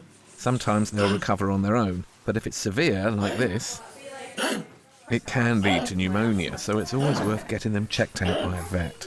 When they get it, you hear them occasionally, but this is almost constant, so I would think it's had it for some time and not had treatment. So it's a good thing Sean's on hand to get it sorted. Got an antibiotic in there, an anti-inflammatory. What's wrong? Just get rid of the inflammation in his throat. And there's also something called tobigesic, which is an antitussive. It's actually an anti-coughing agent. So it just breaks the cough cycle. So we'll get that. Kathy needs to make sure she gathers every ounce of evidence if she's to ensure a conviction. But as more of the dogs are seen, These two are a bit worrying.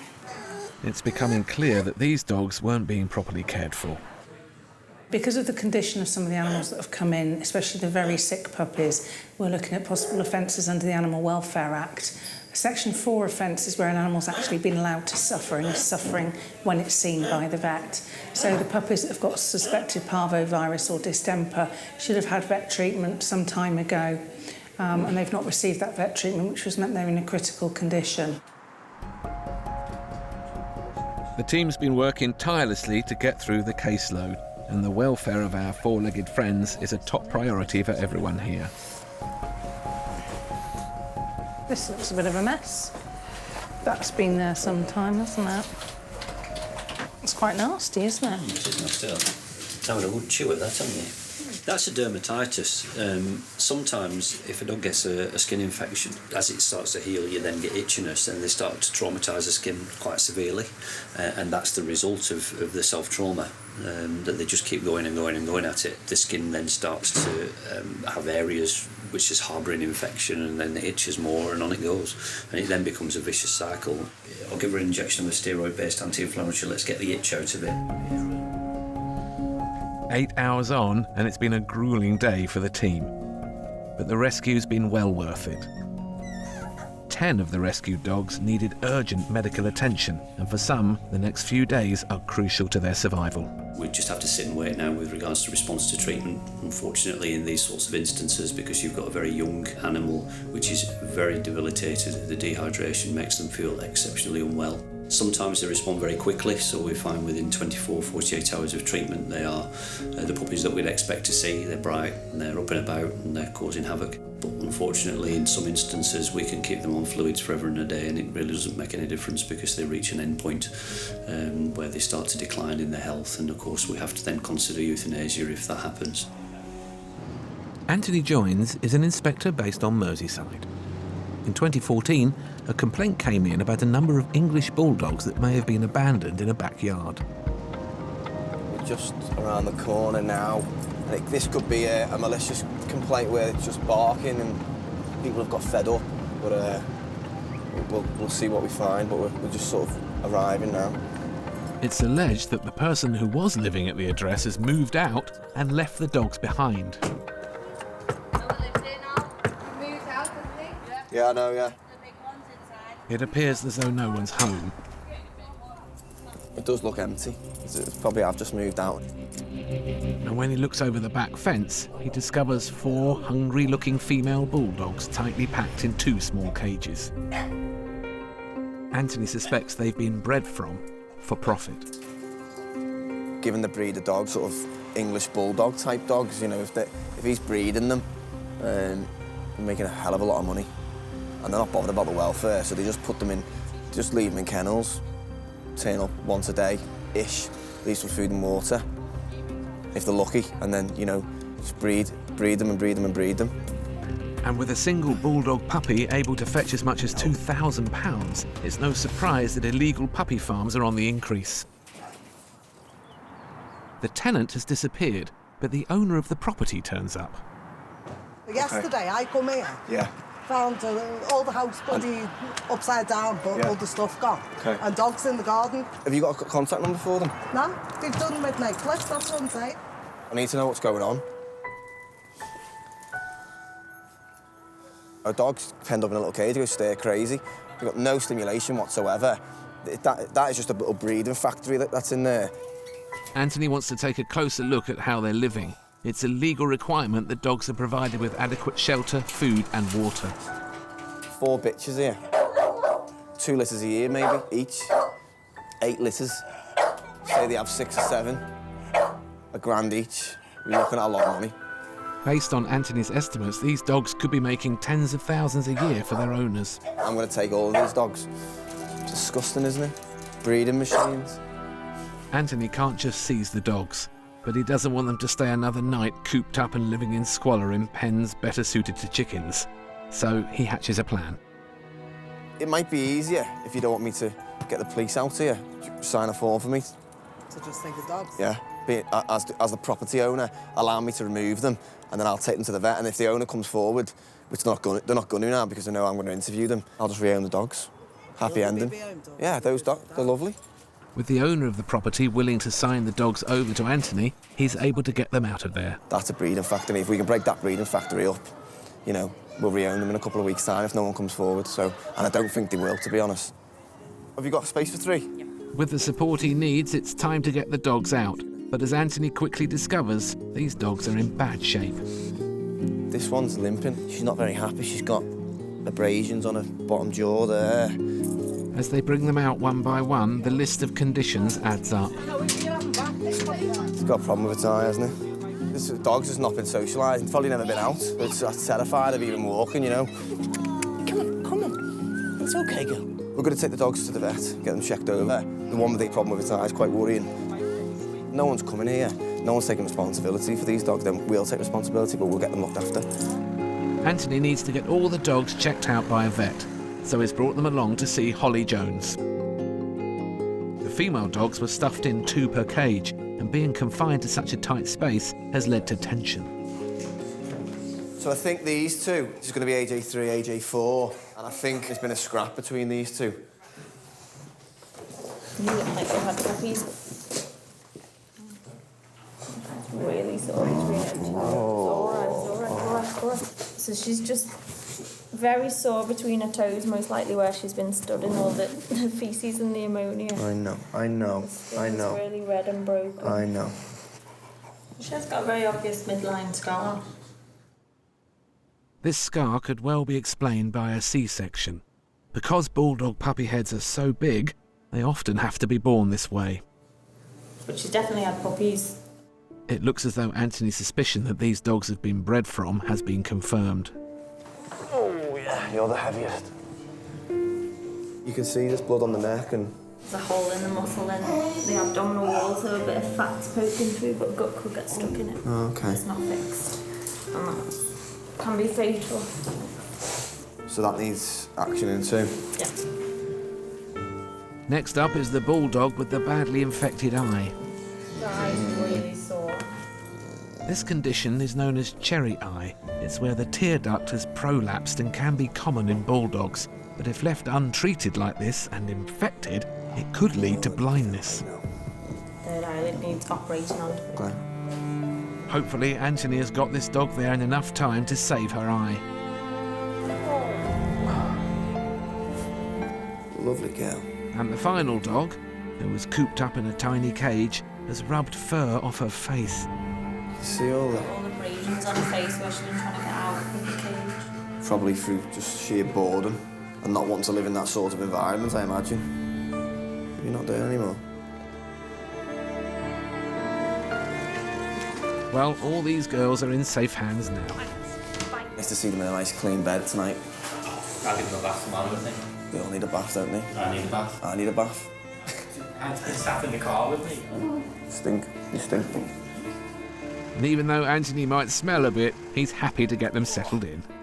These dogs haven't had attention, not at all, and they deserve it because they're lovely dogs. And, you know, the owner comes forward and they'll have a whole host of problems because they'll be interviewed and, you know, they could have an afternoon in a magistrate's court.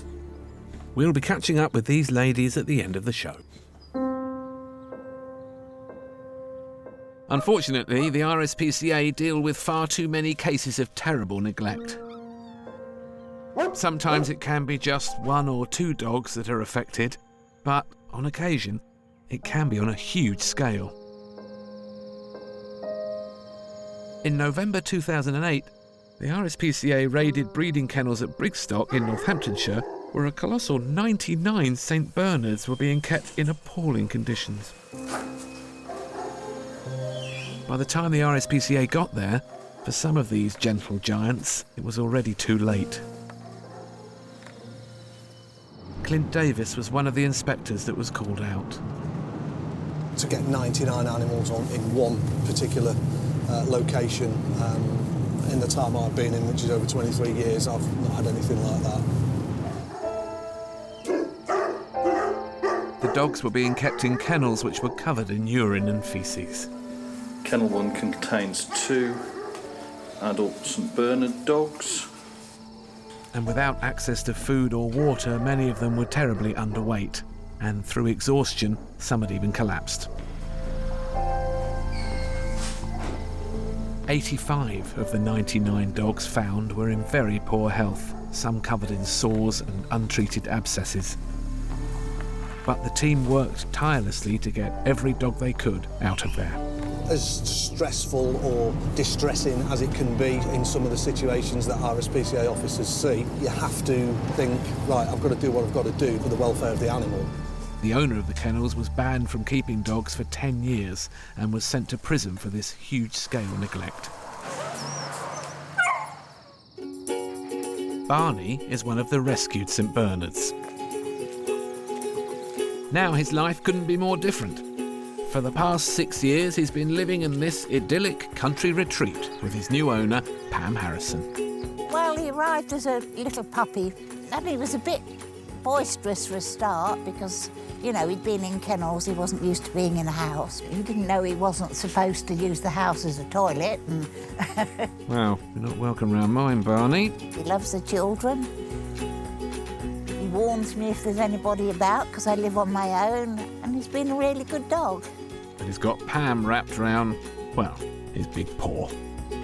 I get up in the morning and have to immediately give him his breakfast, and then I'm allowed to come back in and have my breakfast. If he gets too bossy, there's always a horse to put him in his place. Have you seen him? It's almost as big as a horse.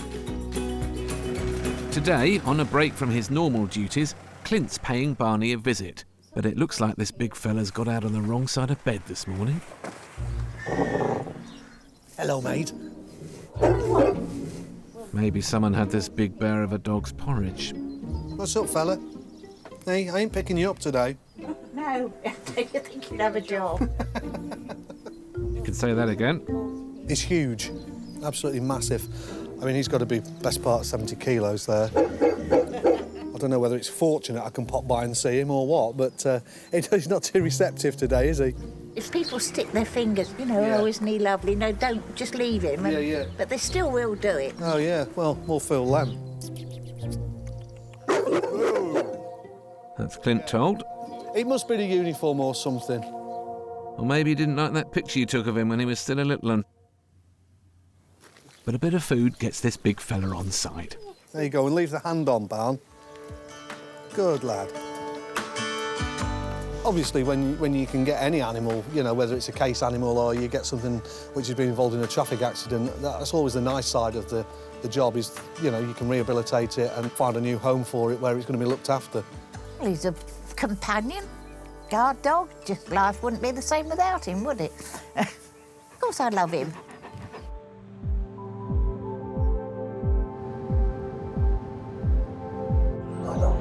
Earlier, Inspector Anthony Joins rescued 4 bulldogs from what he believed to be a small-scale puppy farm in Liverpool. 1 bitch, 2 bitches, 3 bitches. They were living in just absolute filth. My gut feeling was that they were just being kept purely for exploitation, really, to be bred from.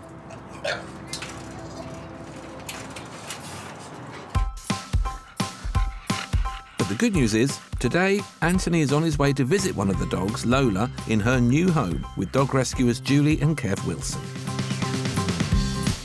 Lola, hello, dear. She loves coming up here for a nice walk, letting her off her lead and that. It's great, love her. Go on, Loves. Come on, Love. She was in cages and now she's out and running around enjoying it with other dogs. It's great. Hello, dear. Seeing where she's come from, we're more determined to give her a good home. She'll be looked after for the rest of her life with us. Lola, come on, dear. And after some fresh air, Lola's getting a surprise visit. Her favourite inspector is calling in on his way home from work. Exciting stuff. right? Yeah, I'm fine, thanks. Come on. Lola. Lola. Come on then. Hey, come on then. Let's go in. Let's go in. Oh. How's she settled in? Is she settled in well? Settled in really well, yeah. Really well, yeah. When I took her out of that horrific environment, she hadn't been stimulated, she hadn't seen anything, she hadn't experienced anything. Coming into your house, was it sort of a learning curve for her? Or she... At first, she was a bit weird. The telly, the washing machine, it was all different to her. Yeah. She just didn't know what everything was. But now she's brilliant, settled in. Thanks. Spoiled rotten. Spoiled rotten. Aren't you? Hey, spoiled rotten. Do you want to give me a kiss? No. Oh, thanks. Hey. Bye. Bye. For me, that was an absolute pleasure and a joy. And from day one, when we took it out of that horrific environment, never experienced love or compassion from a human, living in appalling conditions. To that, it's completely opposite side of the spectrum. It's a genuine happy ending, which is absolutely fantastic to see. It makes me realise that that's why I do the job. In Somerset in 2017, Inspector Lewis Taylor was working alongside the police on a disturbing case. A large number of poodles were being kept in one house. Downstairs was a very small kitchen, which, as soon as we walked in, we were just met with, a sight that was bewildering, really. 5 cages containing 21 dogs. As though they'd been, stacked, packed and racked like items, like belongings, and not treated as, individual beings. There was another 6 dogs, which were all confined to just one room upstairs. So 27 dogs in one very small house. So it's just an absolutely pitiful sight, really. My heart just really went out to them because they just looked like they had spent so long inside those cages. They just seemed absolutely petrified. It appeared to me that they'd probably never seen the light of day outside that house. 11 of the 27 poodles were brought to Brent Knoll Rescue Centre. One of the most nervous of them, 4-year-old Bridget, is now being looked after by Andy Cook, a behavioural specialist who's working on regaining her trust. Good girl, Bridget.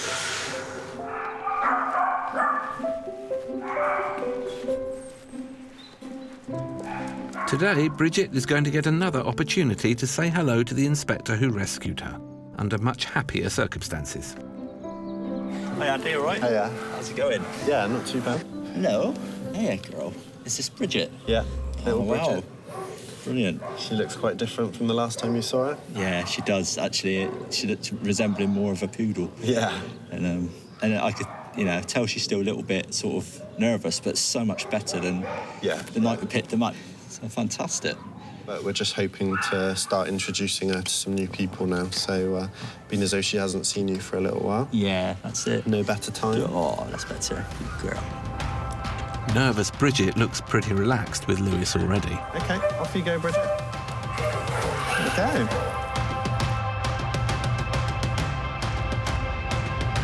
Bridget and her poodle pals are now finally on their way to living the happy lives they deserve.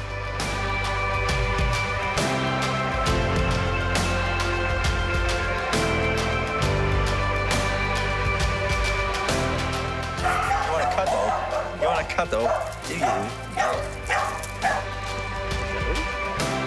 But look at him now, it's totally different. Yeah. Good girl, Bridge. Good girl. Hello.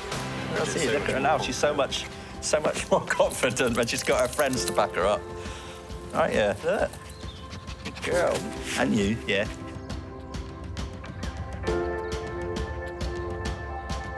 It's been really nice to see them coming out of their shells today and running around and being dogs and playing with each other, being mischievous, being trouble, jumping all over us. The owner of the poodles was found guilty of causing unnecessary harm and suffering and was banned from owning animals for 10 years. She was also given an 18-week custodial sentence, suspended for a year. But the great news is, just 3 weeks ago, shy little Bridget found her forever home on the Somerset coast. And Best in Show went to catch up with her and her new owner, Lynn Bjorkstrand. When we first saw her, we were just so bowled over. My daughter was straight away, "This is the one, Mum."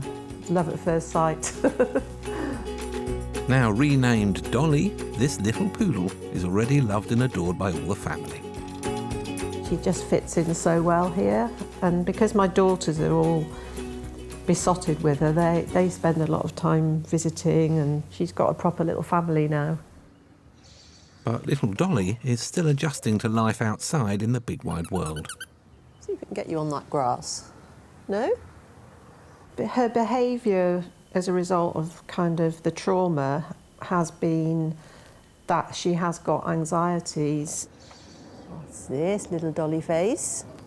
She lived in a cage for most of her life, and she's now around 5, so obviously we knew she hadn't been a puppy as such, hadn't really seen the light of day. But Dolly is already responding well. Come on, inside. I've seen her confidence increase since she's been in this environment, because it's just me and her most of the time. So she's getting so much attention. She's just going in the right direction now.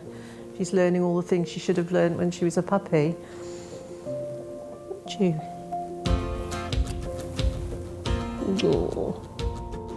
And one of those things is walkies. Yes, my dolls, come on then.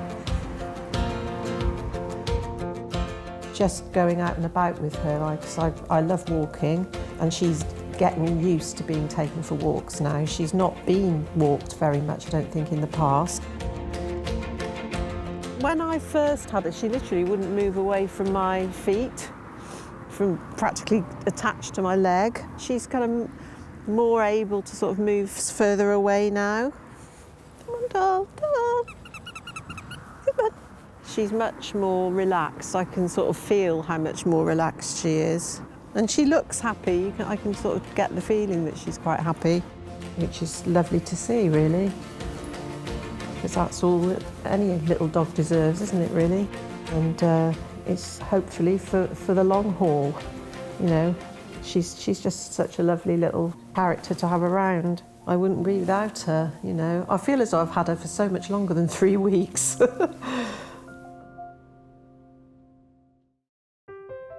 The condition of the English bulldogs rescued by Anthony Joines improved dramatically, and they were all rehomed.